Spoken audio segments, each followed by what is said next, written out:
Hello friends, क्या हाल है दोस्तों। ये है पार्ट टू। जी हाँ, part two of my podcast with lieutenant general Sanjay Kulkarni for Kumaon. तो पहले पार्ट में हमने बात की उनकी इनिशियल लाइफ की। आज मैं बात करूंगा उनसे किस प्रकार से जो है 13 अप्रैल 1984 से पहले कैसी तैयारी थी, कैसे हमने पाकिस्तान को प्रीएम्प्ट किया। पाकिस्तान आर्मी, जबकि मुशर्रफ उस टाइम ब्रिगेडियर थे, मुशर्रफ ने यह प्लान करना था ऑपरेशन सियाचिन ग्लेशियर को कैप्चर करने का 1 मई को।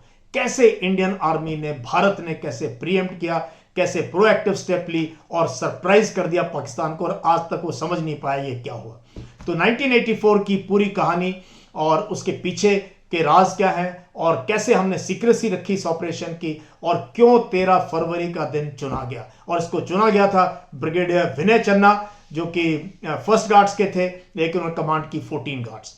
तो इस पूरे के पूरे इस पर्टिकुलर पार्ट के अंदर आप जो है वो पहले की कहानी और कैसे हमारा फॉरेन इक्विपमेंट आया और किस प्रकार पहली लैंडिंग हुई ग्लेशियर के ऊपर, और कैसे विला फोंडला पास जो सबसे इंपॉर्टेंट पास है उसके ऊपर जब पाकिस्तान ने अटैक के ऊपर अटैक किए तो कैसे हमारी फौज ने जो है उनका मुकाबला किया। So listen from lieutenant general Sanjay Kulkarni.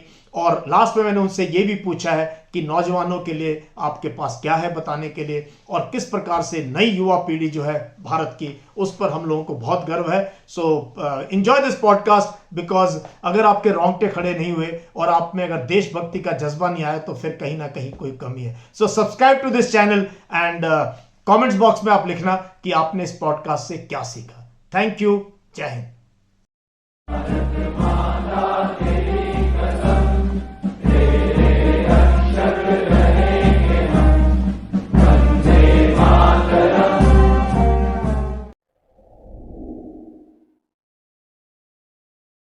जल Sanjay Kulkarni, what a pleasure. कल हमने आधी बात की, अभी आधी बात पार्ट टू में करेंगे। कल मैंने आपकी जिंदगी की बात की, स्कूल से लेके ऑफिसर्स ट्रेनिंग स्कूल तक, और शॉर्ट सर्विस कमीशन ऑफिसर बनना 1977 में, फिर four Kumaon basic mountaineering course, advance mountaineering course, और फिर आपकी जिंदगी D&M कोर्स, और फिर हम जो है बटाले तुरतुक, और अब हम पहुंच गए थे सियाचिन ग्लेशियर के पास, जहां आपने जो है ऑपरेशन पोलर बेयर में आपने हिस्सा लिया। एंड अब वो दिन आ रहा है नजदीक जबकि ऑप मेघदूत स्टार्ट होने वाला है। तो just take us from there sir, वहां से शुरू करें। यश, बहुत बहुत धन्यवाद. Always a pleasure talking to you. I've seen your other programs and I know how popular you are with everybody, all the senior veterans and the other people who you interact with. Well done. Keep doing the good job. I think we really love the way you go about it, and that is what we are all here for, to be able to convey, share our experiences, और वो हम करेंगे. जैसे हम लोग कल बात कर रहे थे, तो जैसे अपने यहाँ पे तैयारी शुरू थी, मैं थोड़ा सा कहूंगा कि पाकिस्तान में क्या हो रहा था उस वक्त, वो भी बहुत जरूरी है कि क्या एक तरफा था या दोनों तरफे थे, क्या हमने किसी को हराया, कोई पीछे रह गया, क्या हुआ.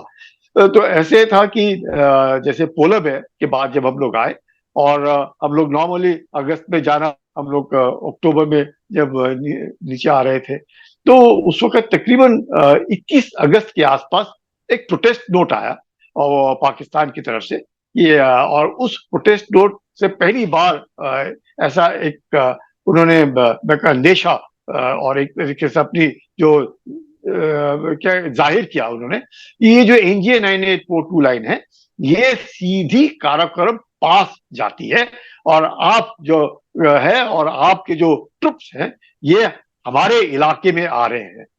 तो जब इस बात का जिक्र एक प्रोटेस्ट नोट में पाकिस्तान ने किया, तो फिर पता चल गया कि अभी तक तो पाकिस्तान क्लैंडस्टाइनली काम कर रहा था और कार्टोग्राफिक एग्रेशन हम कह रहे थे उसको, लेकिन अब पाकिस्तान ने लिखित रूप में दिया कि NJ 9842 से लाइन ये सीधी जाती है काराकोरम पास. और इसका जिक्र पहले भी अमेरिका ने, वो जो it's basically for the identification for flying, उसको मद्देनजर रखते हुए अमेरिका ने भी लाइन ड्रॉ सीधी की थी NJ 9842 से Karakoram pass. But that was primarily for identifying the pilots की they are now going into enemy country और they are whichever country they are in, like that. तो ये सब होते हुए तो जो पाकिस्तान के जो कोर कमांडर थे, 10 कोर कमांडर जनरल जहां दाद खान, तो उन्होंने देखा कि पिछले साल यानी कि 83 में इस प्रोटेस्ट नोट के बाद, और जब हम लोग वापस आए सियाचिन ग्लेशियर से अपना लॉन्ग रेंज पेट्रोल करने के बाद, उन्होंने अपने एसएसजी के लोग भेजे और वो बिलाफोंडला तक आए ऐसे बताया जाता है, लेकिन वो टिक नहीं पाए और उनको बड़ी परेशानी हुई और तकरीबन मरने की हालात हो गई, तो उनको वहां से पुल आउट कर दिया गया। तो क्योंकि उनको पुल आउट किया और उनको बड़ी आफत आई, तो वहां की जो एनएफ कमांडर थे, नॉर्दर्न एरिया फोर्स कमांडर, तो उन्होंने जब देखा कि भाई ही वाज अपना Pirdad Khan, general Pirdad Khan, who later became the MS of Pakistan army, तो ही सेड कि भाई ऐसे है कि अगर इतनी परेशानी हो रही है तो शायद we will not be able to occupy. तो जो उन्होंने टास्क पूछा, उनके जो ब्रिगेडियर महमूद थे, वो दी कमांडेंट ऑफ द एसएसजी, उनसे पूछा गया कि ये क्या हो, तो उन्होंने कहा भाई अगर हमने देना है, वहां पे जाके पकड़ना है, तो हमें 3 महीने का कम से कम we should be logistically self contain होना चाहिए, कम्युनिकेशन होना चाहिए, कपड़े होने चाहिए, ये होना चाहिए। मतलब उन्होंने अपना अपना दिया कि अगर 83 में ये हाल हो गया है तो हम लोग तो 84 में कुछ नहीं कर पाएंगे। तो ये सोचते हुए फिर जनरल जहानदाद खान ने बिफोर ही रिटायर्ड फ्रॉम देयर, और जियाउल हक भी मौजूद थे, उन्होंने कहा we will go on 1 May 1984 and capture Siachen glacier. और इससे कम कुछ नहीं हो सकता है, क्योंकि हिंदुस्तान हर हमेशा अगस्त के महीने में आता है, तो जब वो इस बार आएंगे तो हमको देखेंगे सब जगह, तो ऑब्वियसली वो टिक नहीं पाएंगे, उनको वापस जाना पड़ेगा। और ये जनरल मुशर्रफ ने अपनी किताब में लिखा इन लाइन ऑफ फायर कि वो उस वक्त एमओ में थे, उनके एमओ में, and he was a colonel approved brigadier as a DDMO. तो उन्होंने कहा ये मैं सब सुन रहा था, सब जानता था, and he later took over from Mahmood Khan as the SSG commander. और वहां से जब अप्रूवल हुआ और वो वहां से निकले, तो उस वक्त और जब ये 87 में, थोड़ा सा आगे, just to cover it up over here only, कि 1987 में Bana got the Paramvir Chakra, it was Musharraf as a brigadier whose troops were launching attack। और वो जो हमले हुए जिस प्रकार से सियाचिन में चल रहा था, जिसमें बाना को परमवीर चक्र मिला, 8 जैकलाइन मेजर वीरेंद्र। बिल्कुल बिल्कुल बिल्कुल, आप यू नो एवरीथिंग, एंड और आप लद्दाख में रहे हैं तो आपको इसका ज्ञान मैंने भी है, मेजर वीरेंद्र के साथ नौकरी करी, सब बहुत प्यारे इंसान थे। ब्रिगेडियर वीरेंद्र बहुत प्यारे इंसान थे सर, मैं उनको पर्सनली जानता था, तो इसलिए वो पूरा का पूरा एक कनेक्ट है सर। Correct, absolutely. तो ये सब चल रहा था। तो जब उन्होंने तारीख तय की, तो जो मिस्टर विक्रम सूद है रॉ के, जो मिस्टर विक्रम सूद रॉ के, फिर उन्होंने जाकर के जनरल हून को बताया, जो 15 कोर कमांडर थे, कि कुछ हरकत हो रही है पाकिस्तान में, कुछ आगे खपालू की तरफ आ रहे हैं, कुछ हरकत स्कार्दू के आसपास हो रही है, खबर भी आ रही है कि ये लोग फॉरेन में जाकर के कुछ सामान, माउंटेनियरिंग इक्विपमेंट भी खरीद रहे हैं, तो कुछ तो हरकत चल रही है, तो हमें कुछ सतर्क रहना पड़ेगा। तो ये सुनने के बाद तो फिर अपने यहाँ पर भी ऑब्वियसली हम लोगों ने 81 में हम लोग गए थे, 82 में हम आईबेक्स हंट किया, 83 में पोलर बेयर किया, अब 84 में तो अपने तरफ जनरल छिब्बर आर्मी कमांडर थे, जनरल हून को कमांडर थे, जनरल शर्मा सीडीएफ के जीओसी थे, अपने ब्रिगेडियर चन्ना सेक्टर कमांडर थे। तो ये सब होने के कारण, और मैं उनमें एक वेरी यंग ऑफिसर, एक यंग कैप्टन, मतलब आप एक प्लेटून से, मैं कहूं तो आपने ऊपर तक का पूरा बता दिया क्या स्ट्रक्चर था। मैं इसलिए, क्योंकि एक मेरा वहां पे रहने का मकसद एक ही होता था, वो मुझे साथ में लेके चलते थे, कि क्योंकि मैं गया था और क्योंकि मैं इतने साल से उधर रहा, तजुर्बा रहा, ऊपर नीचे चला, बिलाफोंडला गया, आगे आया, इंद्रकोल की तरफ गया, मतलब पूरा सब कैंप 1 2 3 4 5 6 सारा कुमार बेस कैंप सब देखना, वो चलना। तो एक छोटी सी बात मैं कहूंगा कि फौज ने जो है आपको एक माउंटेनियर बना दिया कहीं से। यश कोई शक नहीं है, तो फौज कुछ भी कर सकती है सर, हमारा खुद को हमें पता नहीं हमारे में क्या टैलेंट है। इसका आभास आज हो रहा है, इतने सालों के बाद। देखो, आप मेरे से पूछ रहे हैं, और उस वक्त जब हम कर रहे थे, हम अपनी काम कर रहे थे, हमें नॉर्मल हमको ड्यूटी मिला। कर रहे थे, हाँ। बिल्कुल, मतलब किसी ने कुछ नहीं सोचा, ना मैंने कभी सोचा कि क्या होएगा, कैसे होगा, कुछ नहीं, काम मिला वो काम कर रहे हैं। तो टास्क दिया, टास्क करो, अच्छा तरीके से लगाओ, दिलचस्पी से दिल लगा करके जो काम मिला है उसको पूरा करना है, आगे पीछे नहीं देखना है। तो ये सोच करके काम। तो मैं जब भी जाता था, इतने सारे जनरल्स और सीनियर ऑफिसर्स, और उस वक्त तो बच्चे हम होते थे, इतने सारे बुजुर्ग लोग देख करके थोड़ा सा ये डर भी लगता था कि क्या। तो जल छिबर ने मेरे से सवाल पूछा कि भाई संजय ये बताओ कि अपने पास इंडियन इक्विपमेंट है तो हो जाएगा, कर लेगा? मैं कहा सर क्यों नहीं करेंगे, मैं तो 83 में किया है, कोई दिक्कत नहीं, 82 में देखा है, हम ये वाला इक्विपमेंट करके जाते थे। तो उन्होंने कहा अगर जल्दी होगा तो मुश्किल होगी करके। तो जनरल हून तब तक उन्होंने कहा कि फॉरेन का इक्विपमेंट लाएंगे, पर श्योर जब जनहून लेने के लिए गए तब पता चला कि पाकिस्तान ने तकरीबन 1,000 माउंटेनियरिंग इक्विपमेंट खरीद लिए हैं। और कईयों ने, जहां पर भी जनहून गए होंगे, कईयों ने कहा कि हमारे पास एक भी नहीं है, क्योंकि सारा का सारा पाकिस्तान ने खरीद और लिया है। इसमें शायद हमारे जो डीए थे सर, लंदन में या यूरोप में कहीं, उनकी ये इनपुट की पाकिस्तान आर्मी वाले यहाँ सामान क्यों खरीद रहे हैं?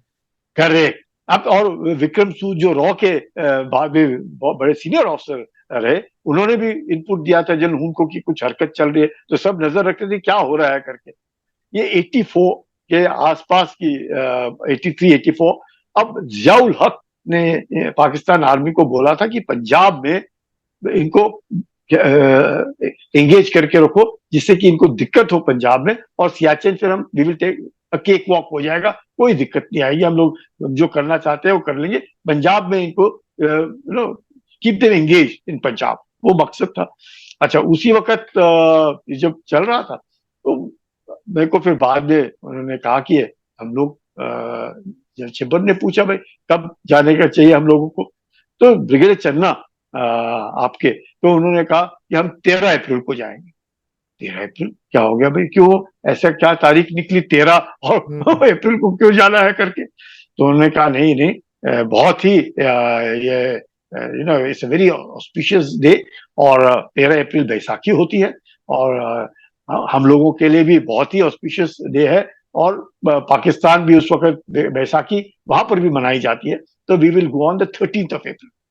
तो जब ब्रिगेडियर चन्ना ने बोला 13th अप्रैल, तो obviously the pressure went up, because ये कब की बात है सर, कितने दिन पहले बताया ये बात हुई? ये तकरीबन फरवरी मार्च के आसपास ये तय हो गया था कि हम लोगों ने 13th अप्रैल के आसपास जाना तो है। डी डे जो हम कहते हैं डिसाइड हो गया था 13 अप्रैल। हाँ वो हो गया था, लेकिन सामान तो था नहीं, वो जो क्लोथिंग है वो till the last day we were thinking कि हम लोग इंडियन इक्विपमेंट ही पहन करके जाना पड़ेगा। तो मेरे से पूछा उन्होंने कि जाएगा क्या ये, मैं कहा पक्का जाऊंगा, as a captain I couldn't say no. Though of course जनहून got very annoyed with me, और उन्होंने कहा because he was also the commandant of हॉज, ही हैड सर्व्ड इन हॉज earlier, so he knew as a good mountaineer कि नहीं हो सकता है, and be very very difficult, and you it be very very fatal if you were to. तो मैं चुप रहा, मैं कहा सर आपने तो जोश में बोल दिया हाँ कर देंगे, लेकिन हाँ बिकॉज मैं गया था इंडियन इक्विपमेंट में गया था, but he was right, it was the month of August, now this is in the month of April, कैसे? तो I said, he said don't worry. So ये इक्विपमेंट है, यश आपको आश्चर्य होगा, 12 अप्रैल शाम को 5 बजे पहुंचा। 13 अप्रैल को हम लॉन्च होने वाले हैं, और 12 अप्रैल शाम को 5 बजे एयरफोर्स के हेलीकॉप्टर में ये आया। ये कहां से आया सर, कहां से आया ये? This is all imported, it came from from Europe, Switzerland, Switzerland Italy, वगैरह से? फ्रांस, ऑस्ट्रिया, ऑल ओवर जहां से भी माउंटेनिंग इक्विपमेंट इन्होंने खरीदा, वो सारा का सारा पालम में आया होगा एयरपोर्ट में, और पालम एयरपोर्ट से then it was airlifted in the B-17, वो उस हेलीकॉप्टर में फिर इट केम टू दी उसमें बेस। कोई सिलेक्शन में आपका रोल था कि भाई कैसा इक्विपमेंट चाहिए, या नहीं, खरीद के absolutely, the selection part I'll tell you later, that's also very interesting। अच्छा, तो पहले इसमें तो ये आया, अब 12 तारीख शाम को आया, जब तक ये कार्टन्स को खोलना, सबको बांटना, एंड फर्स्ट हम लोग 60 लोग थे जिनको ये मिलना था, बिकॉज 30 हम और 30 लद्दाख स्काउट के, तो 30 पीपल। अब वो जब इस तरह का क्लोथिंग आता है, extra large, large size, medium size, small size, जूते होंगे 8, 9, 10। अब कई मेरे जैसे छोटे, कोई बड़े, कोई मोटे, कोई थोड़े हट्टे कट्टे, depending upon each one of them. तो हम लोग अलग अलग तरह का अब ट्राई करने के लिए भी वक्त नहीं, क्योंकि अगले दिन सवेरे 5 और 5:30 के बीच में तो हमने जाना है। तो रात को सोना भी है और यकीन भी करना है कि अगले दिन हमने फिट रहना है। और ये तो एनीवे एक पप्पन मिला। अब कई वो जो जूते माउंटेनियरिंग होते हैं वो 3 लेयर के होते हैं अंदर, जिससे कि ठंडे पांव ना हो जाए करके, वेरियस काइंड ऑफ लेयर। तो सब जिसको से दोनों जूते, अब पता नहीं चलता है लेफ्ट पांव का है या राइट पांव का है, वो एक ही जैसे दिखता है। तो when you wear it then you look like Charlie Chaplin, कि भाई ये क्या से ऐसे कैसे डालियां टेढ़े हो गए। तो एनीवे, नॉट विथस्टैंडिंग दैट, जो मिला हम लोगों ने वो, it was a down clothing. Down मतलब वो फेदर्स होते हैं, डाउन फेदर का बहुत लाइट होता है। डाउन फेदर बहुत, इतना वार्म, वेरी कंफर्टेबल। और उसके बाद जब हम पहुंचे तब मुझे इस बात का एहसास हुआ कि जो हम कह रहे थे कि इसके बिना मुश्किल होगा, वाकई मुश्किल होता।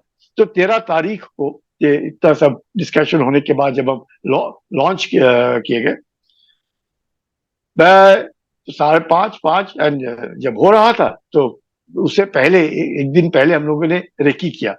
और उससे पहले सियाचिन ग्लेशियर के ऊपर हम गए नहीं उस साल, बिल्कुल भी।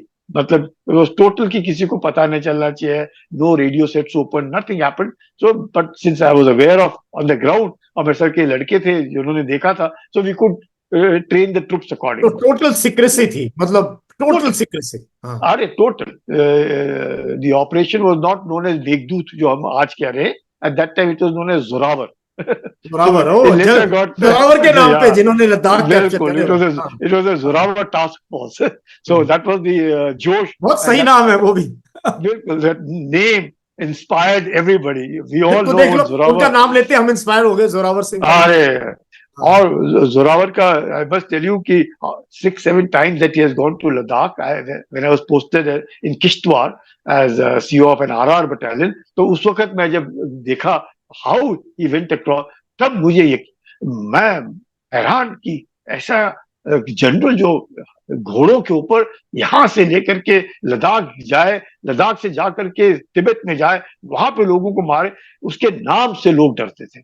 इसमें कोई शक नहीं कि जोरावर बोलो, जैसे वो शोले है ना, गब्बर आ जाएगा। सो वो that was the kind of image and fear that Zorawar instilled into people in and around. मतलब लोग वाकई डरते थे जोरावर के नाम से, और आज भी वही लोगों के दिल में वो पैदा होता है, जोरावर। तो वो जोश, we were called Zorawar task. तो वो तो जब 13 को सवेरे गया, the first helicopter was me and my radio operator Mandal, और दूसरा हेलीकॉप्टर जो था उसमें रमेश और जिस another boy, just forgetting his name, याद आ जाएगा मुझे। So there was that. ये पहले आपने प्रतापपुर से टेक ऑफ किया था सर? ये हेलीकॉप्टर कहाँ थे? No, from the base camp, from the Siachen base camp. Okay okay. Siachen का जो स्नाउट है ग्लेशियर का, वहां पे हेलीपैड था। So from there we had taken off. So when we went over there, तो पहला हेलीकॉप्टर में, since we had done a recce a day before this thing, it was perfectly fine, and Maseka, clear weather, everything was sky blue, and everything sky perfect blue, no problems whatsoever. And 13th ko, took off, and when we approached Bellafondla, the Air Force pilot told me, I'm sorry, I can't land. You'll have to jump. I don't mind jumping, but it should not so happen. I'm put you into trouble, because यहाँ पे बहुत सारे crevices होते हैं, और वो crevices इतने deep है कि मैंने अगर गलती से किसी crevice पे jump कर दिया तो मैं तो धस जाऊंगा। उसके बाद आप लोगों को और परेशानी होगी, ये अब मेरे को निकालो। ऑपरेशन एक तरफ रह गया और दूसरा ऑपरेशन फालतू का शुरू हो जाएगा। तो मैं कहा नो प्रॉब्लम। और सारे जो क्रेविसेस होते हैं, अप्रैल का महीना है, वो सारे ढके होते हैं, आपको पता नहीं चलेगा उसके ऊपर, बल्कि हल्की सी बर्फ होगी, और ऊपर तो दिखेगा एक जैसे, पर जब आप उसके ऊपर कूदोगे तो आप शायद उसमें जा। मैंने उस क्रेविसेस में पूरे हेलीकॉप्टर्स को जाते देखा है, मतलब हेलीकॉप्टर ने गलती से लैंड किया और पूरा का पूरा हेलीकॉप्टर अंदर। आप समझ सकते हो हेलीकॉप्टर, उसका विंग स्पैन देखो आप कितना बड़ा है, और वो पूरा का पूरा मतलब वाइट आउट हो जाता है। और उस वाइट आउट, जब हेलीकॉप्टर नीचे उतरता है तो जो बर्फ होती है, लूज स्नो, वो उड़ता है। जब वो लूज स्नो उड़ता है तो बिल्कुल पायलट को कुछ नहीं पता चलता, वाइट आउट बिल्कुल सफेद सफेद, और वो फिर लैंड करना शुरू करता है। और वो गलती से अगर क्रेविस पे लैंड कर गया तो पूरा का पूरा हवाई जहाज उस वजन से वो धंस जाता है। तो मैंने अपनी आंखों से देखा है पूरा हेलीकॉप्टर, पूरा हेलीकॉप्टर अंदर, क्रेविस के अंदर। तो मैंने कहा नो प्रॉब्लम, मैं जंप करूंगा। पर आप ऐसे करते हैं, जंप करने से पहले मैंने कहा हम लोग सेल्फ कंटेन्ड है, मेरे हेलीकॉप्टर में मेरी सीट के नीचे एक छोटी आटे की बोरी है, पहले मैं उसको ढकेलता हूँ। मैं कहा उसको ढकेल करके देखता हूँ कि वो कितनी धंसती है। अगर वो धंस गई बहुत ज्यादा तो समझेंगे कि भाई कोई दूसरी जगह ढूंढ लेंगे, नहीं तो मुझे इलाका मालूम है क्योंकि मैं पिछले साल इसके ऊपर चला हूँ, तो मैं आपको बता दूंगा कितना कहाँ पर क्रेविस है और कहाँ पर क्रेविस नहीं है। और बेलाफोंडा के आसपास बहुत क्रेविसेस हैं, तो मैंने कहा हम लोग थोड़ा पीछे हो जाते हैं जिससे कि कोई दिक्कत नहीं हो। तो मैंने कहा ठीक है, तो हमने आटे की बोरी फेंकी और आटे की बोरी ऊपर ही रही और वो धसी नहीं। हमने कहा ये तो बहुत अच्छा है, मैं कहा मैं छलांग लगाता हूँ, आप थोड़ा सा होवर करो, मैं कूदता हूँ। तो उसने होवर किया और ठक मैं नीचे कूद दिया। और जैसे ही मैं आप नीचे, पहले थे कूदने वाले sir, you are the first हाँ, टू। वो फर्स्ट वन टू जंप। तो मैं कूदा और नीचे। अब मेरे साथ मंडल, अब मंडल के पास रेडियो सेट था और रेडियो सेट उसके पाँव के ऊपर था, obviously he could NPRC, not jump. NPRC set था कौन सा था? नहीं, it was a separate radio set, Okay. a little bigger radio set, not ANPRC, because it had to be operating on a longer range. या ऐसे, longer, हाँ। Absolutely. तो वो था। तो मैं कहा यार ये तो ये वो नहीं। तो anyway, moment jump landed, I gave my pilots a thumbs up कि इलाका ठीक है, आप लैंड कर सकते हो, कोई दिक्कत नहीं। तो वो हेलीकॉप्टर ने लैंड किया। और जो दूसरा था जिसमें रमेश था, और हम उसको पुलसिया बोलता था दूसरे लड़के को, he was an Ahir boy, पुलसिया। तो क्योंकि वो किसी वक्त फौज में आने से पहले पुलिस में रहा होगा, तो या पलटन कानून के अंदर कानून छांटता होगा, निकनेम बन जाते हैं ऐसे। तो उसका फौज में निकनेम बनते हुए देर नहीं लगती। बिल्कुल बिल्कुल, तो उसको पुलसिया बोलते थे। तो उसको पुलसिया दूसरे इसमें, और पुलसिया मेरे साथ 83 में भी था, तो वेरी नाइस बॉय। तो और रमेश भी मेरे साथ 83 में तो था। एक हेलीकॉप्टर में दो, दो ही लोग थे, एक हेलीकॉप्टर में? दो, पायलट को पायलट और हम दो, चार टोटल हेलीकॉप्टर में। और वही उड़ सकते थे उस हाइट में, नहीं तो उस हाइट पे 19,000 20,000 में फ्लाई करना बहुत मुश्किल था। तो जैसे ही मैंने जंप किया, थम्स अप दिया, तो वो हेलीकॉप्टर ने लैंड किया और मंडल नीचे उतरा, सामान हमने उतारा, तो टेक ऑफ किया। जो दूसरा हेलीकॉप्टर में जिसमें रमेश और पुलसिया थे, वो फ्लाई कर रहा था, देख रहा था कि क्या कर रहे हैं ये लोग। जब उसने लैंड किया, इसने टेक ऑफ किया, उसने उधर आकर के लैंड किया। हम अब 4 आदमी हो गए। अब 4 आदमी ग्लेशियर के ऊपर, 13 अप्रैल 1984, जो थोड़े दिन के बाद अपने यहाँ हाँ, पर आने वाली है। बैसाखी मनाएंगे, हाँ, आने बैसाखी वाली है, होगी भाई का, हाँ। 40th anniversary of our this thing. तो वो मद्देनजर रखते हुए हमने किया।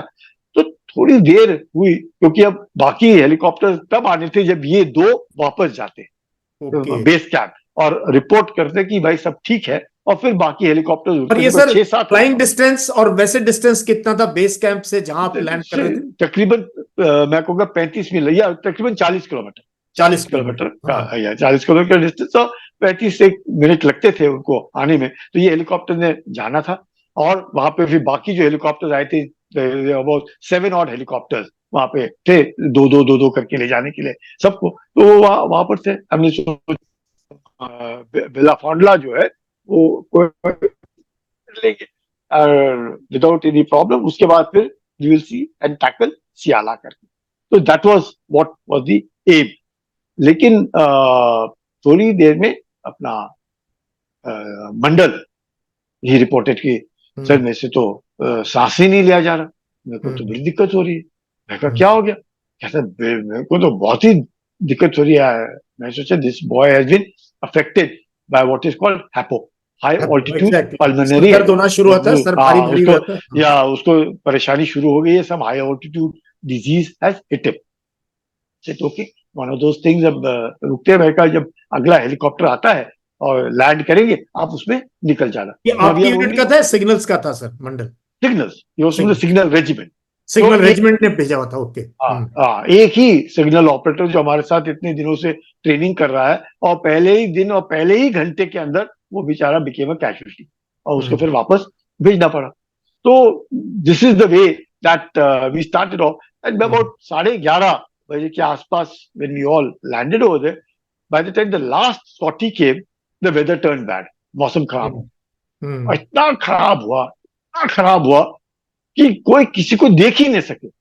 जबरदस्त आंधी, जिसे बोलते हैं ना बर्फीली आंधी, ब्लिजर्ड ब्लिजर्ड, ऐसा मौसम खराब, अनबिलीवेबल खराब कि मैं सोचे क्या हो गया इतना।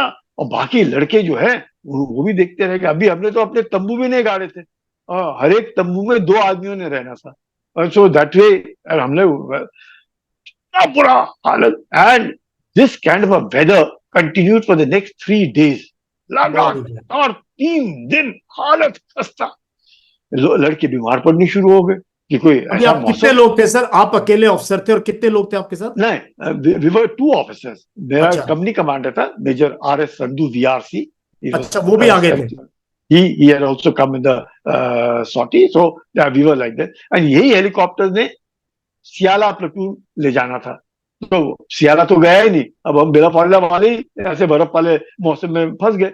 मतलब जब बोलते हैं ब्लिजर्ड, 100 किलोमीटर की रफ्तार से भी ज्यादा वो आंधी, बर्फीली आंधी, और अप्रैल का महीना, हालत खस्ता हो गई। ये तो कैसे हो गया इतना बुरा हाल।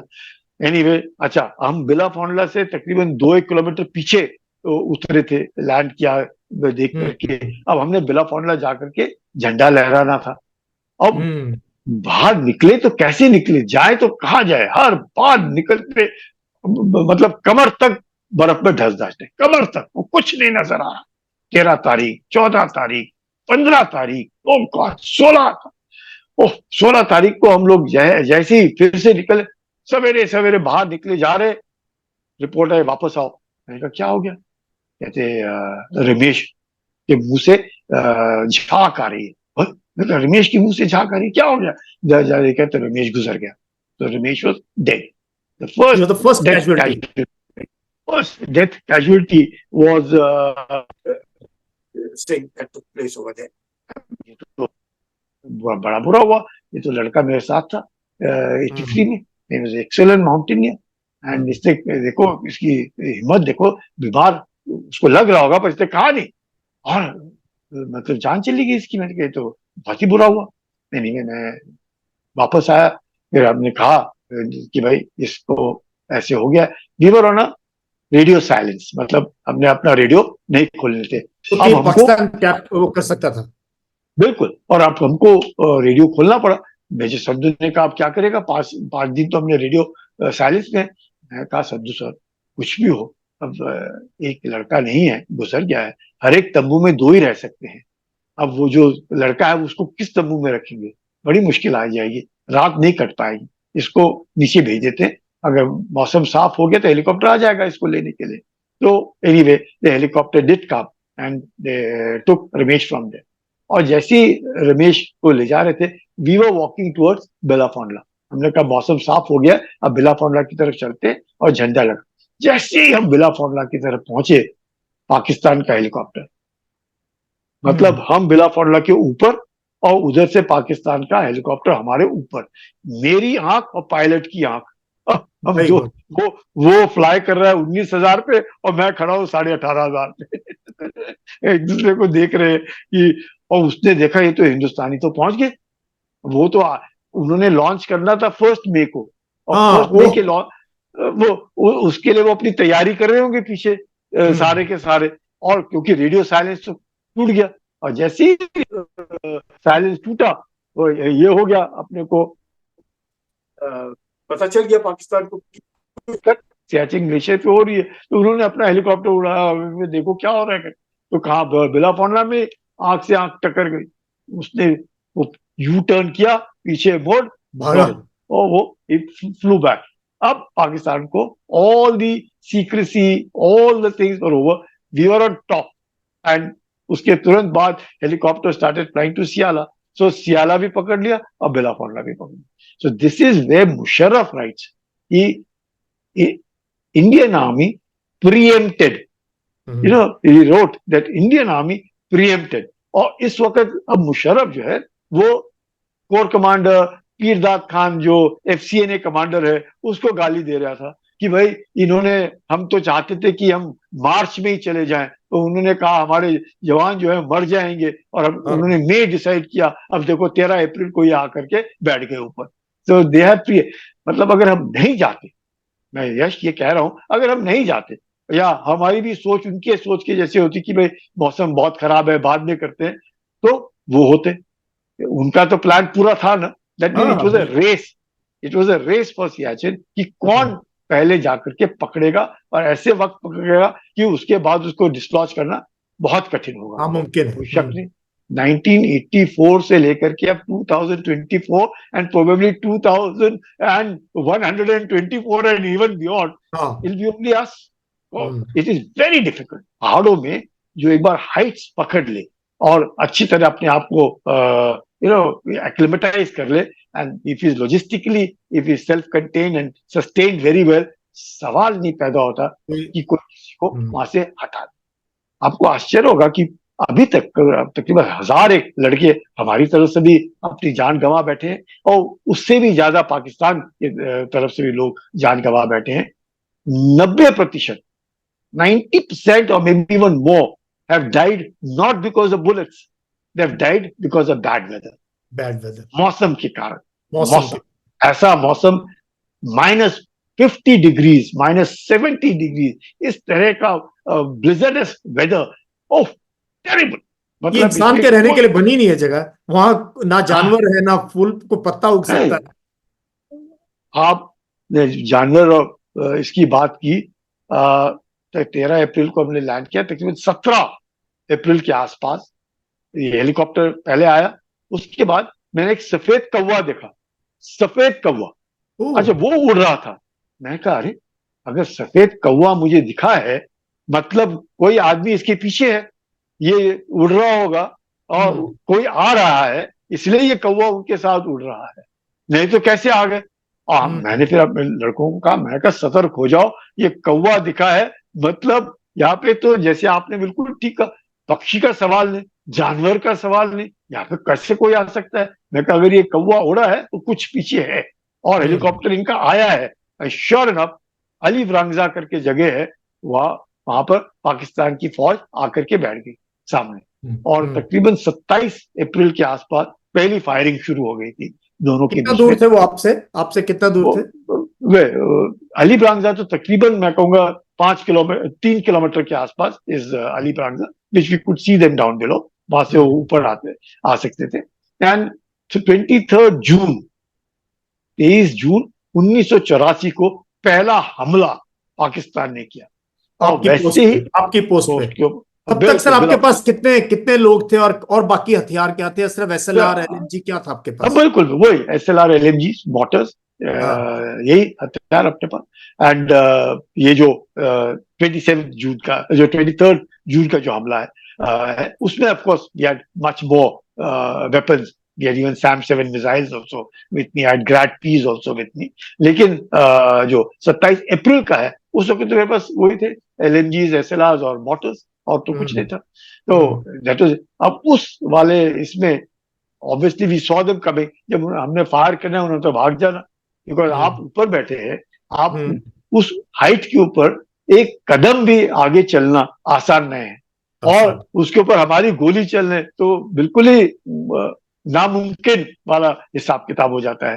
तो आप समझ सकते 23 जून 1984 को पहला हमला बेलाफोंडा के ऊपर, और 23 जून 1987 को हमला जिसमें बानाको PVC.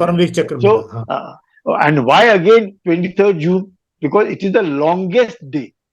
क्योंकि लंबा दिन होता है तो जो दिखता है आपको तकरीबन रात के 8:30 बजे तक, लास्ट फ्लाइट के आसपास होता है, रात के 8:30 बजे तक, 8:45 बजे तक आपको सब कुछ दिखता है, और बर्फ के ऊपर तो बिल्कुल ही दिखता है, कोई भी चीज आएगी. तो जब हमला हुआ 23 जून को चंचल वॉज दी सेंट्री हमारा बिला फॉन्डला पोस्ट के ऊपर।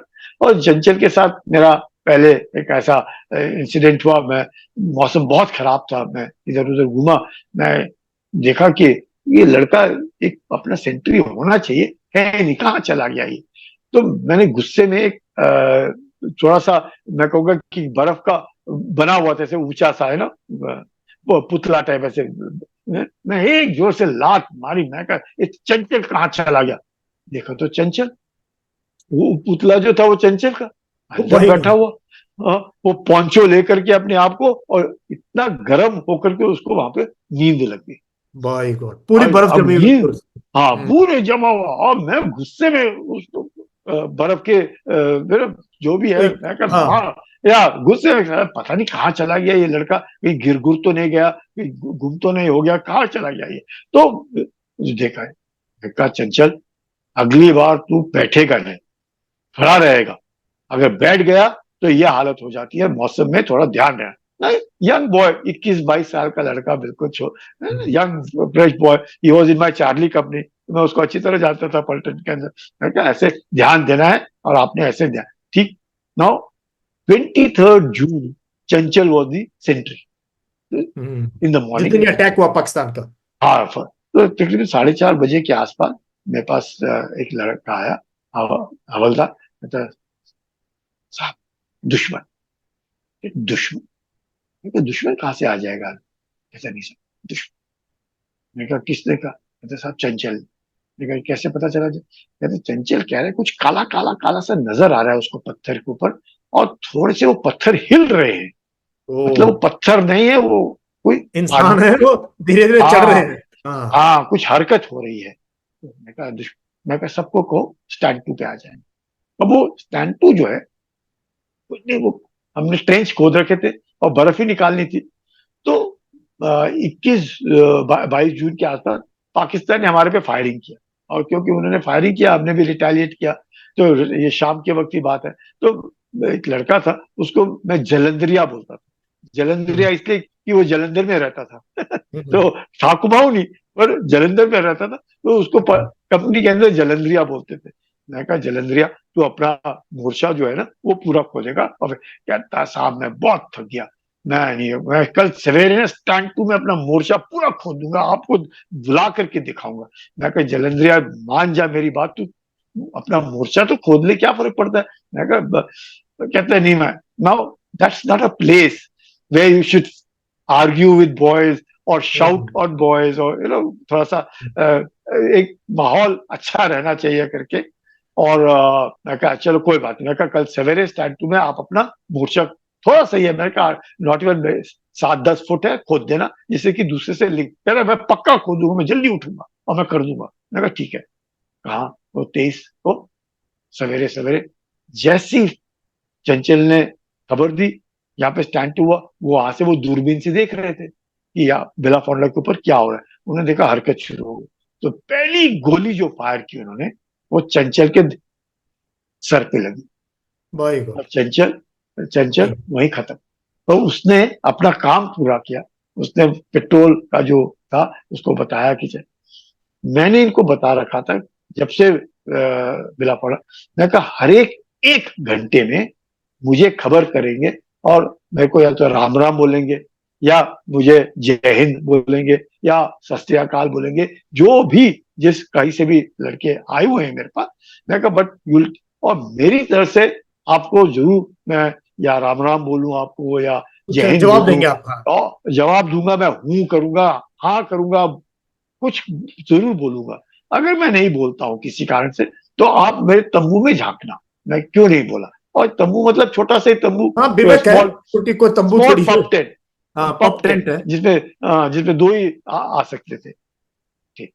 तो ये हर एक महीनों से ये चलता आता था, हर एक घंटे में वो सेंट्री चेंज होता था, हर एक घंटे में सेंट्री चेंज होते हुए वो मेरे को आकर के बोलते थे राम राम साहब, मैं हूँ, हाँ, जय हिंद बोलता था। तो रात भर ये ड्रिल चलती है। इस चलती बार थी। सवेरे 4 बजे आया वो, और बोला साहब राम राम साहब। मैंने कहा हाँ बोल, तो आप दुश्मन हो गए। मैं कहा चलो सबको बोलो स्टैंड 2 में पहुंच जाएंगे। मैं मैं फटाफट ड्रेस तो क्या पहनना था, ड्रेस तो पहने ही रहता था, नहीं रहते जूते ही थे। डालने थे, जूते ही डालने थे, वो फट जूते डाले और हम अपने इसमें, और जब पहली गोली चली और उसके बाद लगातार firing from Pakistan side, from our side and this everything.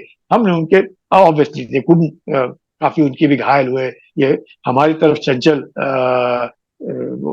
Lost his life, and दो और लड़के थे, एक के हाथ में गोली लगी, दूसरे के पाँव में गोली लगी, गोविंद सिंह एंड शिव सिंह करके इसको। हम्म।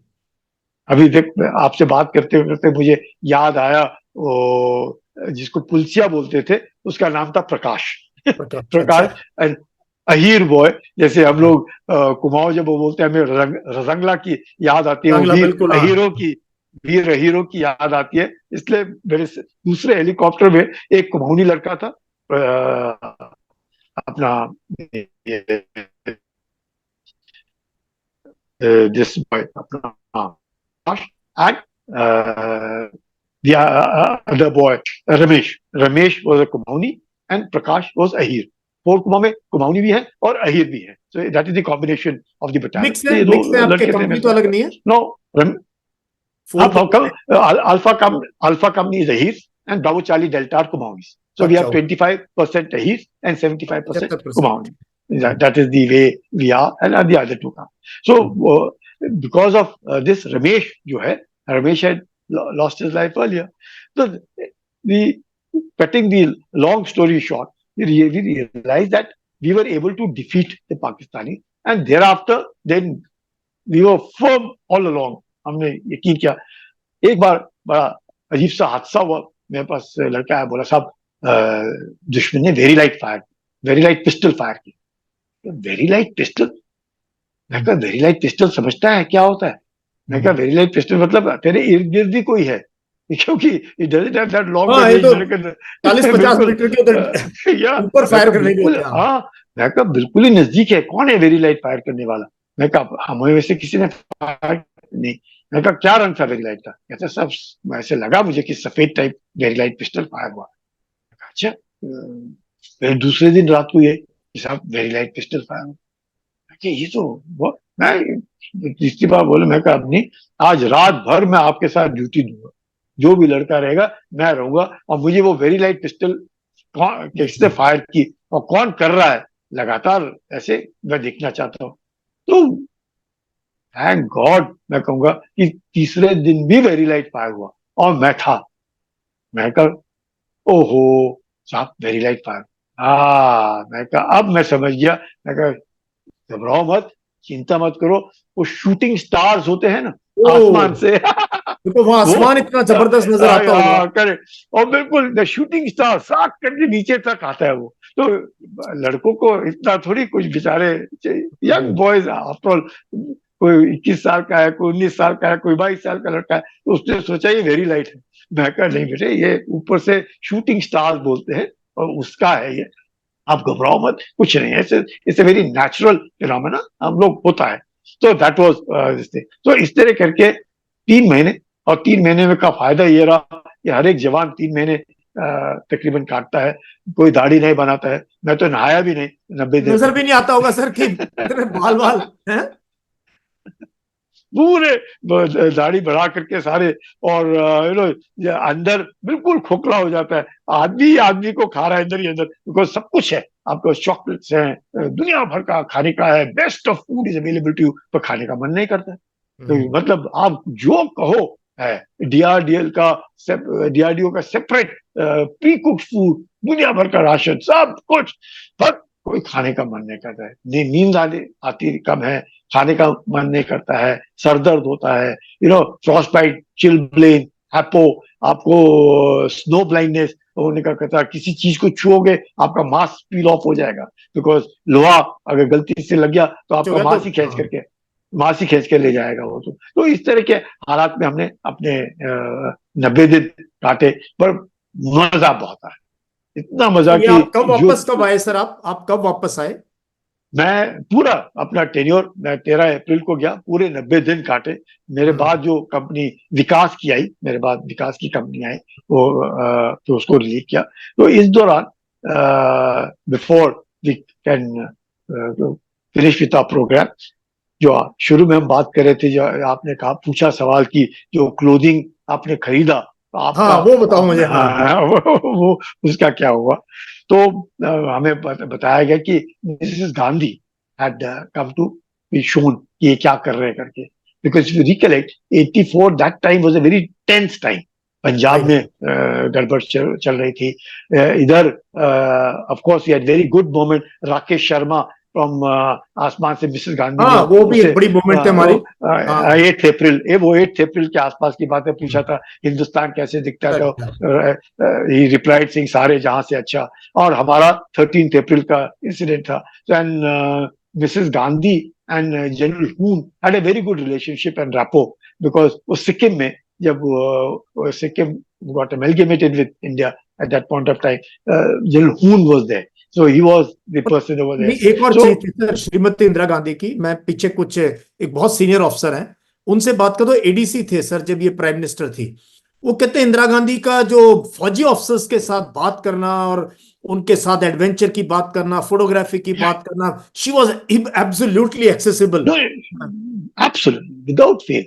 Even I must also tell you over here that when we talk of 1971 war, और हम जब कहते हैं कि फील्ड मार्शल मानेकशॉ और मिसेस गांधी के बीच की जो बातचीत है और कई बात जो होता है, कई लोगों को नहीं मालूम है कि 1947 में when Field Marshal Manekshaw, then as Lieutenant Colonel Manekshaw, along with General Sinha, who was then a captain, they were all एक ही शिप में बैठ करके वो फ्रांस जा रहे थे, पेरिस। एक शिप में, एक ही शिप में थे। मिसेस गांधी भी थी, she was going for vacation because she was the daughter of Pandit Nehru, and ये लोग अपना for demarcation of the ceasefire line UN जा रहे थे। So they were all in one ship. आप समझ सकते हो उस वक्त जब शिप से आप सफर करते हो तो 1-2 दिन का सफर ना 30-30 दिन आपको लगते हैं। हाँ, बंबई से कराची जाने में 7 दिन लगते थे, तो आप समझ सकते हैं कि बंबई से पेरिस फ्रांस जाने में कितना वक्त लगता होगा। तो ये सब साथ में थे। तो फील्ड मार्शल मानेकशॉ की जो एक तरीके से जान पहचान थी, जो दोस्ती थी मिसेस इंदिरा गांधी के साथ, वो 1947 से थी। और उस सब, और अब जब वो प्रधानमंत्री बनी और उनके प्रधानमंत्री के टेन्योर में 1971 हुआ, और वो जो लेफ्टिनेंट कर्नल मानेकशॉ थे वो जनरल मानेकशॉ बन गए, chief of the army staff बन गए। तो दोनों तरफ से तरक्की होनी थी, एक ये जो chief of the army staff बने और यहाँ ये प्रधानमंत्री बनी। So there was a rapport. वो जो रैपो है, that like you rightly said, वो rapport is something which you will, it has a different meaning altogether. If Field Marshal Manekshaw tells her, yeah, I cannot launch operations at this time for this reason, she will accept it because she knows कि ये तो इनके ऊपर विश्वास कर सकती हूं मैं। ये that kind of a thing was there. पर याया खान तो मिसेस गांधी आई सर वहां पे प्रतापपुर में आई? तो मिसेस गांधी जब flu over, obviously that day was very bad, कुछ नजर नहीं आया, कुछ भी नहीं हुआ। तो एक झंडा नजर आया लहराता हुआ, और वो हम लोगों ने जो बिला फॉन्डला के ऊपर लगाया था। तो वो झंडा जो हमने बिला फॉन्डला पे लगाया था, और जो मिसेस गांधी ने देखा, तो पूछा उसने, भाई वो झंडा देख रही हो? आदमी नहीं देख रही मैं। तो कहा भाई वहां पे है, कौन है? तो जो भी कर्नल पुष्कर चंद थे, लोग later became brigadier Pushkar Chand, he is also no more. And इस हादसे में आप देखें, general Chibber, start even from the chief of the army staff, general Vaidya or the chief of the army staff, he is not there. General Chibba, army commander, he is not there. General Hoon, corps commander, he is not there. General Sharma, who was then the GOC, he is in a, he is not keeping very good health these days.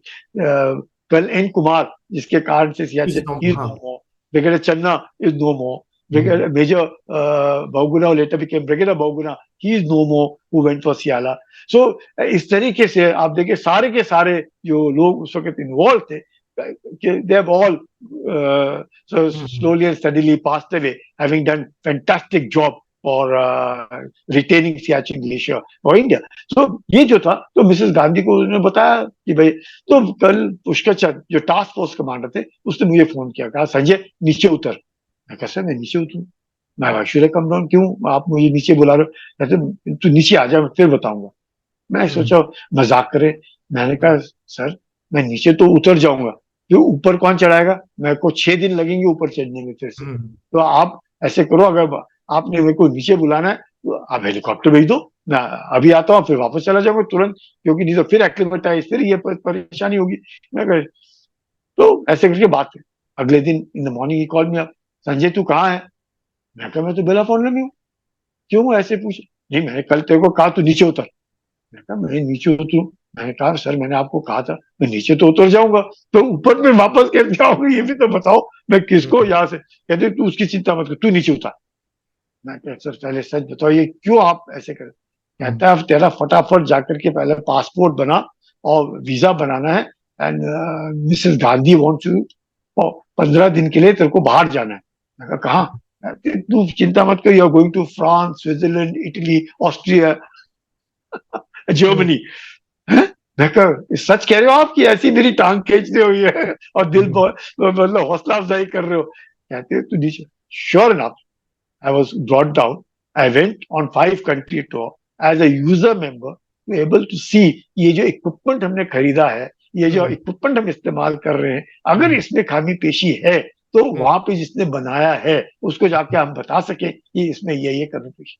और kind courtesy Mrs Gandhi, I went to 5 of these nations, 15 दिन का tour करके मैं 84 में 84 में 84 and that was the first time I was also traveling like this, as a youngster you feel damn happy, you know, कि आप घूम करके आ रहे हो 5 देशों का tour. So it was a wonderful tour.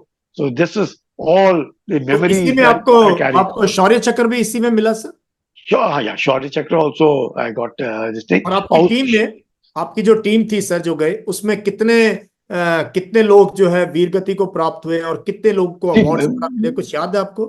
Siachen के ऊपर जो नहीं, आपकी जो टीम गई थी, आपकी जो टीम, वो मेरी टीम में एक चंचल who lost his life, and 2 that is Govind Singh and Shiv Singh who got hurt, shot on the leg and hand. So Shiv Singh and Govind Singh are perfectly fine. Ramesh of course who lost his life initially. Ramesh की मैं आपको एक बात बताना चाहूंगा, क्योंकि investiture ceremony था, शौर्य चक्र मिला, और जनरली शौर्य चक्र या जो भी पलटन में मिलता है तो सीओ हैज टू रेकमेंड। तो इसमें सीओ का कोई रिकमेंडेशन नहीं, पता नहीं कहाँ से बेबी ब्रिगेड चन्ना रिकमेंडेड, और my citation reads only 3 lines, सिर्फ 3 लाइन का साइटेशन है बिकॉज ऑफ सीक्रेसी। उस साइटेशन से आपको कुछ खाक पता नहीं चलेगा ये कहाँ पे है क्या है करके। तो इन्वेस्टिचर सेरेमनी में रमेश had got posthumous कीर्ति चक्र and I was शौर्य चक्र। So हुआ तो his wife had come to receive the award, and his father-in-law and her father was also there, and young girl maybe about 17-18 साल या maybe 19 with a small boy in arm, 7-1 महीने का बच्चा होगा उस वक्त। So I was very happy to see a small little chubby boy in mother's lap, but feeling bad कि poor Ramesh is no more. तकरीबन 16-17 साल के बाद मुझे फोन आता है कि साहब मैं रमेश का भाई बोल रहा हूँ, आपने पहचाना? रमेश सिंह मेरे साथ जो सियाचिन में था कीर्ति चक्र, हाँ साहब मैं उसी का भाई बोल रहा हूँ, मैं बैंक में नौकरी करता हूँ। बहुत अच्छी बात है, बड़ा अच्छा लगा। मैं कहा कैसी है उसकी वाइफ, परिवार कैसा है? बोले बहुत अच्छा है, वो जो छोटा लड़का है वो फौज में भर्ती होना चाहता है और रमेश की कंपनी में ही आना चाहता है। और इट वाज सच अ, मतलब मेरे को लगा देखो माँ जिस 7 महीने के बच्चे को अपनी इन्वेस्टिचर सेरेमनी में लाई, उसने अपना पति गंवाया, तो अपने बच्चे को पढ़ाया उसने इतना अपनी हिम्मत से, और वो बच्चा अपने ही पिताजी के रेजिमेंट में जाना चाहता है और उसी की पलटन में जाना चाहता है, उसी के इसमें दैट स्पीक्स वॉल्यूम्स। मतलब हमारी फौज के जो मैं कहूंगा ट्रेडिशंस है, और जो हम लोगों ने सच में आपने सब ने हम लोगों ने सबने मिल करके जो एक अच्छा माहौल पैदा किया है, वो जो नाम नमक निशान हम कहते हैं, जोश जज्बा जुनून के सब देखने को मिलता है। और मैंने कहा उसका लड़का फौज में आना चाहता है, मैं कहा कोई दिक्कत नहीं, मैं पूरी कोशिश करूंगा। So I rang up the colonel regiment, he said no problem, he is a gallant award son, he is physically fit. We'll get him medically examined. So the boy was physically fit, mentally robust, तगड़ा लड़का उसका. He joined his father's, came into Fort Kumaon, joined his father's company. Bravo company का था वो लड़का, उसको Very Bravo company का. Great. मतलब ऐसी चीजें और ऐसे वारदात जब होते हैं, जब आप सुनते हो, वाकई रोंगटे खड़े हो जाते हैं कि भाई ऐसे भी हैं. ये नहीं है कि भाई इसके पिताजी गुजर गए तो मैं अपने लड़के को नहीं भेजूंगी ना. उसने कहा कोई बात नहीं, लड़का अगर जाना चाहता है भेजो. एक ही लड़का, obviously she had not married, उसने दोबारा शादी नहीं की. एक ही इस लड़के को पाला और इतना बड़ा किया. ये हमारी वीर नारियां सर बहुत हमारी ना वीर नारियों की जितनी तारीफ करी जाए वो मतलब घर संभालना और जो चले जाते हैं पूरी उम्र निकाल देना सर, पूरी उम्र एक बच्चे के सारे उस निकाल देना है. बहुत बहुत हिम्मत चाहिए सर, बहुत हिम्मत. बहुत ही नहीं, इसमें कोई शक नहीं. वही महसूस कर सकता है हम आप जैसे जो इनके साथ रहे. कितना it is not easy. It's one of the most I personally got to be very, very grateful to our army, to our traditions. हमारे जो रस्में हैं, जो हम लोग एक दूसरे के साथ भाईचारे के साथ रहते हैं, खाते पीते इकट्ठे एक ही इलाके में रहते हैं. और एक मैं कहूंगा कि वो जो रिश्ता और जो नाता है वो आज तक है. अभी खून का रिश्ता है सर, ये खून का रिश्ता है. ना जात देखता है, ना धर्म देखता है, ना देखता है, ना बोली देखता है. यही सर हमारी फौज की. बिल्कुल बिल्कुल. So that is how I spend my time Yash. And मैं कहूंगा कि मैं अभी जाने नहीं दूंगा आपको. 2-3 सवाल आपसे. नहीं सर, आप जैसे ऑफिसर जिनको हमने एज यंग ऑफिसर्स एडमायर किया, मेरे लिए बहुत सच में नहीं, वो तो आपका बड़प्पन है. मेरे रोंगटे भी खड़े हो रखे, मेरी आंखों में भी पानी है ये पूरी कहानियां सुन के और वो विजुलाइज करके. तो ये बताओ सर, आप डीजी इन्फेंट्री तक पहुंचे सर. अब मैं आपसे वो जानना चाहता हूं जो कि देश के नौजवान सुने, जो अफसर बनना चाहते हैं, गांव देहात से हैं, जेसीओ के बच्चे हैं, जो middle class lower middle class के, उनमें भी एक तमन्ना है अफसर बनने की. तो 2-3 चीजें मैं चाहता हूं. जब आपने शुरू किया कैरियर अपना, कभी सोचा था आप लेफ्टिनेंट जनरल बनोगे? और इतने अवार्ड आपके पास, परम विशिष्ट सेवा चक्र, परम विशिष्ट सेवा मेडल है, अति विशिष्ट है, शौर्य चक्र, सेना मेडल, विशिष्ट सेवा मेडल, और इतना नाम, कभी सोचा था ये? देखिए, हम लोग फौज में यश, आप भी जानते हो, ये सब आता है पर ये अपने लिए नहीं है. ये मैं कहूंगा कि जितने भी अवार्ड मिले वो उनके लिए है. मतलब सबको तो दे नहीं सकते हैं, तो मैं एक नुमाइंदा समझ करके मैं उनका नुमाइंदा हूं करके सरकार ने मुझे दिया. पर मेरे को कभी भी ये नहीं लगना चाहिए, और हम में से सबको, किसी को भी ये नहीं लगना चाहिए कि उसने, because he deserves it. Definitely not. He deserves it because his men made him what he is today. So हम लोग फौज के अंदर अपने जो जवान हैं, अपने जो जेसीओस हैं, उनको शुक्रगुजार, क्योंकि उनके कारण हम हैं जो भी हैं. हमारे ऑफिसर्स में हमारे senior, peer group, junior, all of them, सारे के सारे एक दूसरे के साथ मदद करना, एक दूसरे को साथ ले, कभी भी नहीं. Lieutenant general, The aim was to become lieutenant colonel. यार मतलब अगर लेफ्टिनेंट कर्नल बन जाए और अपनी यूनिट कमांड करने को मिल जाए, दैट वाज अल्टीमेट. वो भी नहीं, शुरू में as a short service officer वो भी नहीं, सपने में भी नहीं सोचा था हम सीख पाएंगे सर. तो बहुत लेट जब स्टाफ कॉलेज वगैरह कर लिया तब थोड़ा सा लगने शुरू हुआ कि शायद हम भी सीओ बन सकते हैं. कभी भी नहीं, ये ख्याल कभी आया ही नहीं. इट इज ओनली धीरे धीरे करके हर बोर्ड में अब अप्रूव होते गए, आगे चलते रहे हर बोर्ड. और अगेन मुझे शौर्य चक्र मिला as a captain. I got Sena medal as a CO. I got VSM as a brigade commander. I got AVSM as a GOC. And I got PVSM as a DG infantry. So almost in every rank I was getting one. कभी नहीं सोचा और कभी award के लिए नहीं काम किया. मुझे लगता है जब ज्यादा काम किया, जब ऐसे उम्मीद लगती थी कि अवार्ड मिलेगा, तब जीरो, कुछ नहीं मिला. और जब कभी नहीं सोचा था तब मिल गया. So we don't work for awards, we don't work, but एक फौजी होने के नाते मैं ये कह सकता हूँ कि जिंदगी भर ये जो अवार्ड मिलते हैं, पानी में बबला होता है ना, इट इज अ बबल, खत्म, दैट शुड बी. और ब्रिगेडियर चन्ना मुझे ये कहते थे हर हमेशा, जब पहला अवार्ड मुझे मिला, इसने कहा कभी भी इसको अपने सिर में मत लेना. डोंट लेट हाँ, इट. बिल्कुल, मतलब for you, you don't deserve it. somebody has worked for you or somebody has given it to you. Take it that way. और सही बात है, उनकी ये एडवाइस आज तक मेरे दिमाग में है. मैंने कभी नहीं सोचा कि मुझे मिला, ये मेरे को मिला ना. मेरे साथ जिन्होंने काम किया, जिन्होंने अपनी जान गंवाई, जान कुर्बानी दी, उनका एक मैं नुमाइंदा चलो मिल गया. आई शुड, मेरे सर में नहीं आया. मैंने कभी भी आज नहीं सोचता हूँ कि मैंने अपने घर के बाहर भी जो लिखा है, it is only Kulkarni. I don't exact, right anything because ये आई नो इट. बहुत अच्छी आई बात है no sir. It. I it is हाँ, ऑल अदर्स वर्क. ये फौज है. फौज फौज है। में it is, it's a team work. Together everybody achieves more. It's team. So it is a team which works, and I take no credit for whatever I've got, and I'm very happy. मैं तो बोलता हूँ जवानों को भी, ये भी पलटन में जाता हूँ, बड़ा खाने में इधर, तो आप लोगों के कारण हूँ जो भी हूँ. It is you who have made me what I am today, not sir, what I deserve. शायद मैं सर अपने काबिलियत में लेफ्टिनेंट कर्नल भी नहीं बनता. सही बात है। जब मैं जब सीओ था सर, हमारे कमांडर थे, बाद में आर्मी कमांडर बने जल केजे सिंह। वो या एक शब्द सर, गुरु गोविंद सिंह का, वो मेरा फेवरेट शब्द है। इन्हीं की कृपा से सजे हम हैं, इन्हीं की कृपा से सजे हम हैं, वरना मौसे गरीब करोड़ पड़े। कि जो ये सही हैं, बात. सिपाही हैं, इनकी वजह से हमारा ये रुतबा है, रैंक है, ये है। वरना हमारे जैसे बहुत इस देश में। अरे इसमें कोई शक नहीं. मैं कैसे 40 साल मैंने फौज में काटे, ऐसे लगता है जैसे 40 मिनट थे यार. पता हम्म, भी नहीं चला कैसे.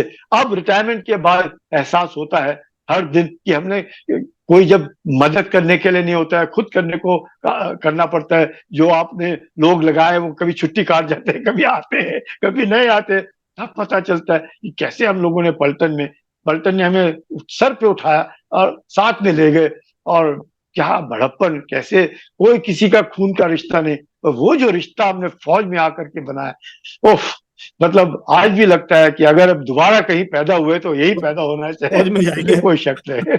और दोबारा उन्हीं यूनिट्स में जाएंगे, उन्हीं रेजिमेंट्स के अंदर। अरे इसमें कोई शक नहीं. सब कुछ लोग कहते हैं ना, स्वर्ग है नर्क है, कहीं हाँ, ऊपर कुछ नहीं है, सब कुछ इधर है. सब यही है, सब कुछ बिल्कुल। इधर है. आपने आरआर बटालियन कमांड की सर, है या ना? मैंने और आरआर की, 11 कुमाऊं की. 11 हाँ, कुमाऊं तो हीरो की पलटन है. हम्म, वो भी लुंगरोला में, अरुणाचल में. अरे क्या लड़की सब. मैं कहता हूँ कोई नर्क कोई स्वर्ग नहीं है. अगर स्वर्ग है तो यहाँ है. अगर आपके साथ अच्छे लोग हैं, आपके साथ माहौल अच्छा है, आपके साथ हिंदुस्तान के जवान हैं, सारा स्वर्ग इधर है. कहीं आप नर्क में हो ही नहीं, आप स्वर्ग ही बना सकते हो. और वो हमारी जिम्मेवारी है कि हमने उनके, we should live up to their expectation and we must live up to their reputation. और वही है नाम नमक निशान. That's what we अभी live for. आखिरी सवाल आपसे। ये बहुत बच्चे सर इनसिक्योर होते हैं आज भी। शॉर्ट सर्विस की, आज की शॉर्ट सर्विस 14 साल की हो गई है। आज आईएएम का कोर्स करते हैं। आज हमारे सर शॉर्ट सर्विस ऑफिसर ना, वो स्कोर करके कोई आईएएस बन गया है, कोई सर फॉरेन की यूनिवर्सिटीज उनको ले लेती हैं एमबीए करने के लिए। लेकिन फिर भी बच्चों में एक इनसिक्योरिटी है। तो आप ऐसे शॉर्ट सर्विस कमीशन ऑफिसर, पहले तो ये बताओ सर नौजवानों को, यार जो एकेडमी मिलती है घुस जाओ, अगर फौज में ऑफिसर बनना है, फिर देखना क्या होता है। तो इसके बारे में थोड़ा सा अगर आप 2 मिनट बता दो नौजवानों को कि officers training academy is a wonderful institution Chennai में। यश, यश, इसमें कोई शक नहीं कि हमारे यहाँ पे जो ट्रेनिंग है ना, दैट ट्रेनिंग एक ऑर्डिनरी इंसान को, मैं कहता हूं एक ऐसे तैयार करती है, या आदमी खुद समझता नहीं कि क्या ये काबिलियत उसमें थी. वो कैसे चलता है, कैसे बोलता है, किस तरीके से अपने आप को पेश करता है, किस तरीके से हर चीज को बड़ा एनालाइजेज एवरीथिंग. मुंह खोलता है तो ढंग से खोलेगा, किसी को दिल को ठेस नहीं पहुंचाने की कोशिश करेगा. अगर उसकी ट्रेनिंग अच्छी है, वो 1 2 3 करके बताएगा कि सर इसमें जो भी है, इसके एडवांटेजेस ये हैं, इसके डिसएडवांटेजेस ये हैं. आपने काम दिया है, अगर आप बताइए आप कब चाहते हैं. वो कहेगा साहब मैं परसों तक चाहता हूं. अगर कर सकोगे तो आप साफ बोलोगे साहब नो प्रॉब्लम मैं करूंगा, और आप दिन रात लगे रहोगे ये, क्योंकि आपने जबान दी है.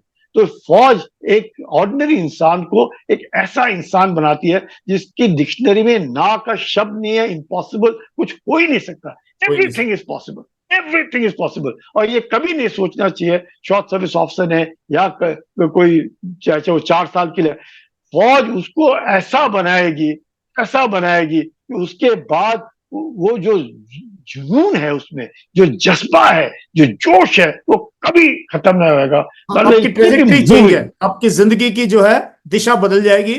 आप आ जाओ। टोटल टोटल मतलब हर इंसान ने, मैं कहूंगा कितने लोग हैं, मैं डिफेंस सेक्रेटरी थे, सेना मेडल थे 1971 वॉर के, शेखर दत्त, डिफेंस या Dutta sahab, he became the defence secretary. So ऐसे you can become defence secretary, you can become anything.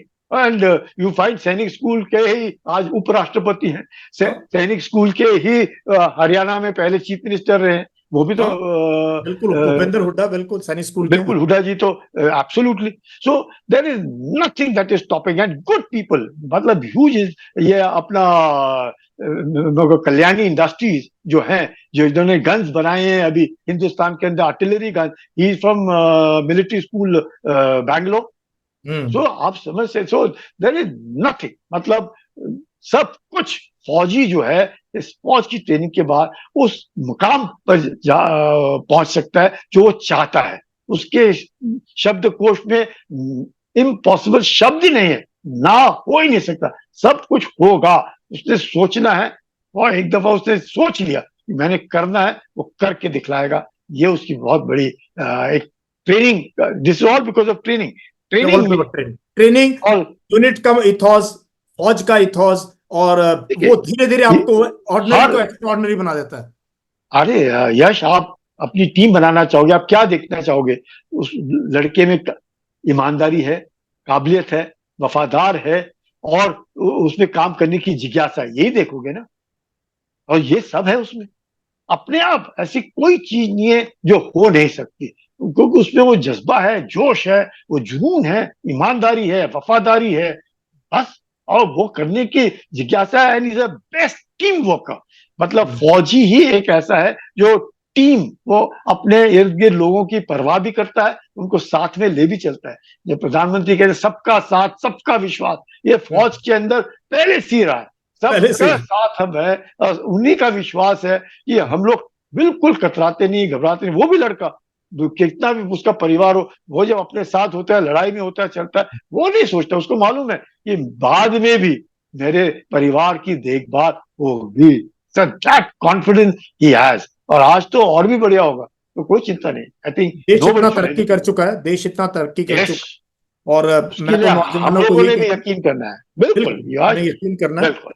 हाँ सर, लास्ट 30 सेकेंड्स आप मुझे बताओ, नौजवानों के लिए आपके पास, जब वो संजय कुलकर्णी जो first person to reach Siachen glacier, hero of our country, आप क्या संदेश एक अपनी भाषा में देना चाहोगे नौजवानों को, लड़के और लड़कियों को जो कि इस पॉडकास्ट को देखेंगे, उनके लिए आपके पास क्या है कहने के लिए सर? मैं कहूँगा आजकल के जो यूथ है हमारा, और चाहे लड़के हो चाहे लड़कियां हो, दोनों को अपॉर्चुनिटीज हैं, फौज के अंदर है। इनमें जो मैं देखता हूँ, जितने जवान यंगर जनरेशन को देखता हूँ, मुझे बड़ी खुशी होती है देख करके कि क्या काबिलियत है। एब्जॉर्प्शन ऑफ टेक्नोलॉजी देखो इन बच्चों में, क्या सोचने का, बोलने का, उनका जोश, उनका जो जज्बा देखता हूँ, मुझे लगता है हर एक ने कितने भी देर के लिए फौज में आने की कोशिश करें। अगर फौज में आता है, स्कूल में रहता है, एनसीसी में जाने की उसकी जिज्ञासा होनी चाहिए। एनसीसी में जाए, देखे 17, 18, अब तो 19 लाख 20 लाख तक की वैकेंसीज अभी डिक्लेयर हुई है। एनसीसी में जाकर के देखना है किस तरीके से, जब आप वो वर्दी डालते हैं, अपने आप जिस तरह से खड़े रहेंगे, जिस तरीके से बोलेंगे, जिस तरीके से आप अपने आप को पेश करेंगे, oh half the battle is won, 50% of the life battle is won in your mind कि मैं कर सकता हूं, और बाकी 50% आप खुद कोशिश करते हो, आपको 100% सक्सेस मिलता है। तो मेरा हमेशा यही एक अपने तजुर्बे से यंगर जनरेशन को मेरा एक ही मैसेज होगा, आप में काबिलियत है, ये देश में वो काबिलियत है, वो अपना देश उस मकाम पर जाकर पहुंचेगा जहां पूरा विश्व हमारे को देखेगा। और वो क्यों देखेगा? क्योंकि आप हैं, आपके बिल्कुल। कंधों के हाँ, ऊपर पूरा देश है। हम लोग तो बुजुर्ग हो गए, पर कंधों, उनके कंधों पर, अब अपना जो यंगर जनरेशन है उनके कंधों पर देश है। और पूरा विश्व देखेगा ये क्या है इस हिंदुस्तानी में जो कुछ चीज अलग है। क्यों? क्योंकि वो जिस तरीके से पेश आता है, और भाईचारा जो है वो बहुत जरूरी है, बहुत जरूरी सबको साथ में भाईचारा। ले चलना। हाँ, भाईचारा, सौहार्द बना रहना चाहिए देश में, और सब बिल्कुल। मिलजुल के साथ पकड़ के चलेंगे एक दूसरे का, तो देश कहीं भी जा सकता है। बहुत बहुत आगे तरक्की करेगा। हम मैंने खुद देखा है, मेरे पास तो साइकिल भी नहीं थी, और आज मैं अपने पास क्या चीज की कमी है, सब कुछ है। तो किसने दिया? हाँ, इसी देश ने दिया, इसी देश ने हमें पढ़ाया, इसी देश ने हमको अच्छी नौकरी भी दी, सब कुछ इन्होंने किया। और ये सोचना कि साहब उसको ये घूस देनी पर कुछ नहीं, आप में काबिलियत है, आपको कोई रोक सकता नहीं है। और इस देश में आज भी जिसमें काबिलियत है उसी की इज्जत है। और आपको भी अच्छा लगेगा कि काबिलियत है, इज्जत है, इज्जत है, आपको जो आप चाहते हैं इस देश में मिलेगा। स्काई इज द मेरा लिमिट। देश, तो हाँ, बिल्कुल, मेरा देश महान। और बिल्कुल ये मेरा देश। फौज फौज देश को जोड़ के रखती है। तो अगर आना यस, चाहते हो फौज में, तो मोस्ट वेलकम है। इवन मैं तो सबने कहता हूँ आना जो चाहिए। जो प्रोसेस है फौज की, अगर आप रिजेक्ट भी हो जाते हो एसएसबी में कोई बात नहीं, बट अगर उस प्रोसेस से निकल गए तो लाइफ चेंज। यही मैं अब्दुल बताता कलाम, हूँ।